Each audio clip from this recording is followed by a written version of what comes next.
Good morning বন্ধুরা, welcome back to Chumki's adventure. আজকে তোমাদের সাথে শেয়ার করতে এসেছি খুব ফেমাস স্ট্রিট সাইড ফুড পাও ভাজি। সবারই খুব প্রিয় রেসিপি পাও ভাজি। চলো তাহলে দেখে নিই ঘরেই সহজে কিভাবে বানিয়ে নেব পাও ভাজি। পাও ভাজি মশলাটা আমি ঘরেই বানিয়ে নেব। সিম্পল একটা মশলা, যার জন্য আমি নিয়েছি ধনে, জিরে, মৌরি, স্টার অ্যানিস, দারচিনি, লবঙ্গ, বড় এলাচ, শুকনো লঙ্কা আর তেজপাতা। সব মশলাগুলোকে একটা শুকনো খোলার মধ্যে নিয়ে নাড়িয়ে চাড়িয়ে একটু ড্রাই রোস্ট করে নেব। মশলাটা ঠান্ডা করে একটা মিক্সিং জারের মধ্যে নিয়ে একটা ড্রাই পাউডার বানিয়ে নিয়েছি।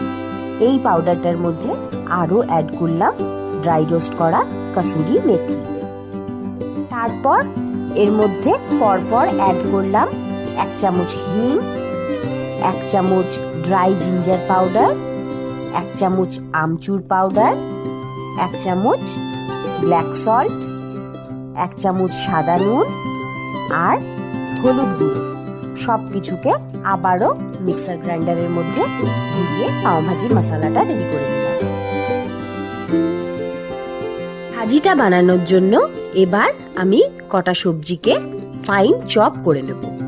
আমি এখানে নিয়েছি পেঁয়াজ, ক্যাপসিকাম, ধনেপাতা আর টমেটো। আর কিছু সবজিকে বয়েল করে নিয়েছি।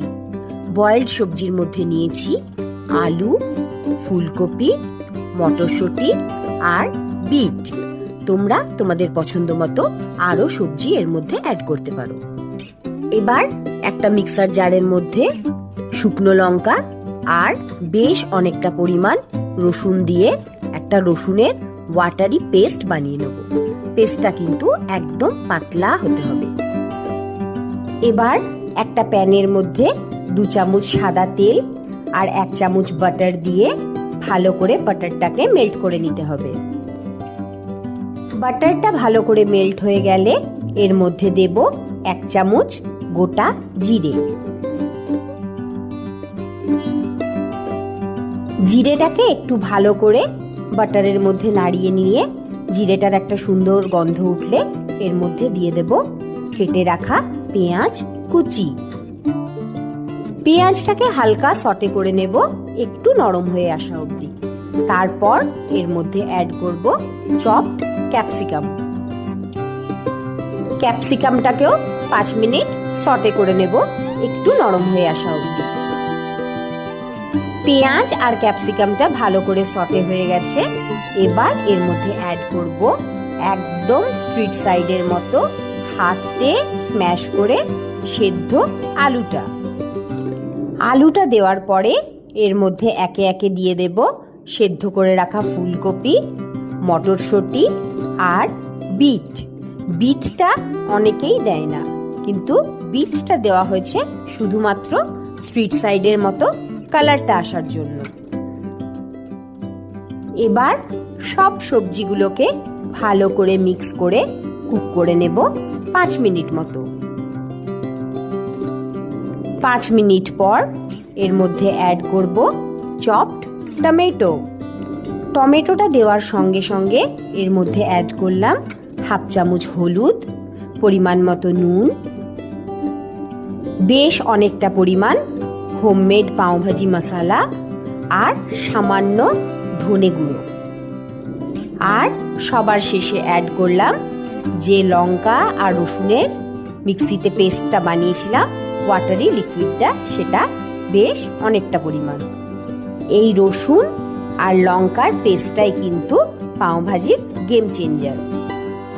ভালো করে সব কিছুকে মিক্স করে আবারও সবজিটা কষিয়ে নেব 10 মিনিট মতো। সবজি থেকে প্রায় জলটা একদম ড্রাই হয়ে গেছে। এই সময় এর মধ্যে অ্যাড করলাম 1 চামচ কাশ্মীরি রেড মির্চ পাউডার।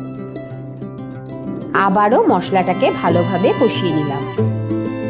সবার শেষে এর মধ্যে অ্যাড করলাম 1 মুঠো ধনেপাতা কুচো আর হাফ লেবুর রস।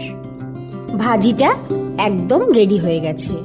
এবার ভাজিটাকে স্ট্রিট সাইড করবার জন্য একটা তাওয়ার মধ্যে নিয়ে তার মধ্যে অল্প অল্প করে গরম জল অ্যাড করে ভালো করে ভাজিটাকে স্ম্যাশ করতে হবে।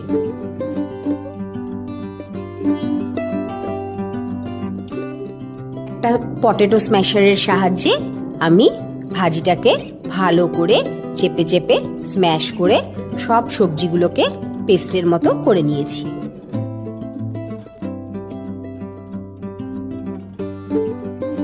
গ্রেভিটা একদম পারফেক্ট টেক্সচারে চলে এসছে। এই সময় এর মধ্যে অ্যাড করলাম 1 চামচ বাটার। আবারও ভালো করে সবকিছুকে মিক্স করে নিলাম।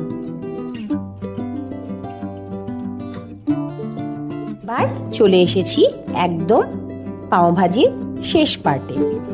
একটা তাওয়ার মধ্যে বাটার দিয়ে তার মধ্যে সামান্য ধনেপাতা কুচি দিয়ে আর যে লঙ্কা আর গার্লিকের পেস্টটা বানিয়েছিলাম সেই পেস্টটা অল্প দিয়ে ব্রেডগুলোকে এপিট ওপিট করে ভালো করে সেঁকে নিলাম। আমি এখানে আটার ব্রেড ইউজ করেছি। সব কটা ব্রেডকে আমি একইভাবে সেঁকে নিয়েছি। এবার গরম গরম সার্ভিং এর পালা। আমার ঘরে বানানো স্ট্রিট সাইড স্টাইলের পাও ভাজি একেবারে রেডি। আমি গ্যারান্টি দিয়ে বলতে পারি, এইভাবে যদি তোমরা ঘরে পাও ভাজি বানাও আর কোনোদিন স্ট্রিট সাইড পাও ভাজি খেতে ভালো লাগবে না। ঘরে একবার এইভাবে পাও ভাজি বানিয়ে আমাকে জানিও রেসিপিটা কেমন লাগলো। ভালো লাগলে একটা লাইক শেয়ার কমেন্ট করো। আর হ্যাঁ, সাবস্ক্রাইব আর বেল আইকনটা প্রেস করতে ভুলো না কিন্তু। খুব তাড়াতাড়ি দেখা হবে আবার একটা নতুন ব্লগে। টাটা।